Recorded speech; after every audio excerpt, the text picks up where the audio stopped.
worked my socks off and got a really good degree.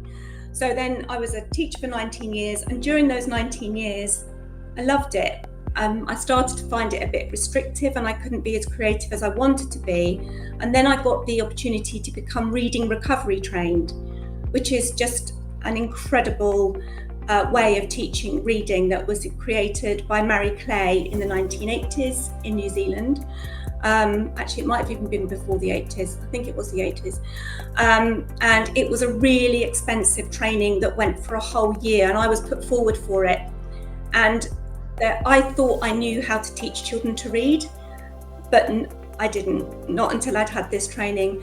So that was fantastic. I could teach one-to-one. I could take the children who were really stuck, but we could only take from age 5.9 to 6.3 because their self-esteem is still intact, usually at that age. And they've had enough what you call quality first teaching that hasn't worked for them. So that's the optimum time to catch them. So that was great. It was all brilliant. It was going great. And then a new head teacher came in, a new government came in early intervention stripped. Everything was going to be reactive rather than preventative. Totally predicted that. And when this new head teacher said you're going to have to go back to being a class teacher, I was just like, no way, I am out of here. And we've got a mortgage to pay. My salary was paying the mortgage as well. So I'm going to start up as a tutor, and I'm going to hit the ground running. And I just left in the December, and by the January I was registered on. Well, by the December I was registered on Companies House. I had children waiting to be tutored, and a local pupil referral unit wanted me to take it into there. So that's for children who've been excluded from mainstream education, and that's where it grew. And although I'd got this reading recovery training, the reading doctor offering is not just based on that. It's because that's so niche and just targeted at younger children. So we've created the reading doctor intervention is for any child with a reading age below 12, and we have had pupils up to 20, and we have been asked a lot about teaching adults, but we just don't have the capacity for that because we're all really, really busy. So that's what it is. It's only so people buy into this franchise, they need to be qualified teachers. Okay. And ideally have some experience of working with children with SEN, but if you've been a teacher, you've worked with SEN children. We have lots of deputy heads who come on board as franchisees, special educational needs coordinators, like I said before, people with qualifications in dyslexia. So it's attracting really, really high quality.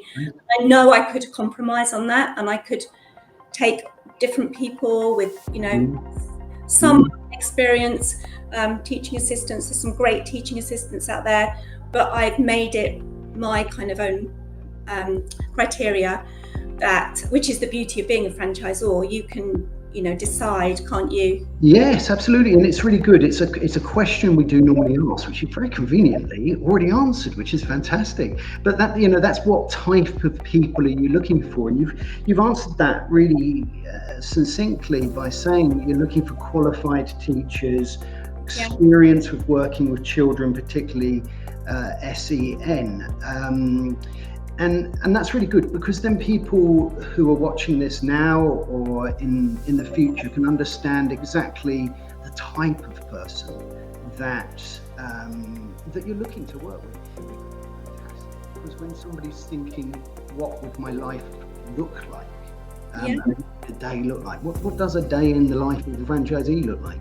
Okay, I'm sure everybody starts this answer with, there's no typical day, but I'll create a typical day, because the beauty of the reading doctor is you make your day how you want it to match your lifestyle. And so if you're a reading doctor, you are a passionate educator who has left the classroom, not because you don't like teaching anymore, the opposite, usually because you're so passionate that you want to make a difference. So you'll wake up in the morning at, I don't know, 8 o'clock, maybe take your own children to school, come back, maybe go on to our shared platform where we share ideas and celebrate each other. We have a workplace where we all communicate together.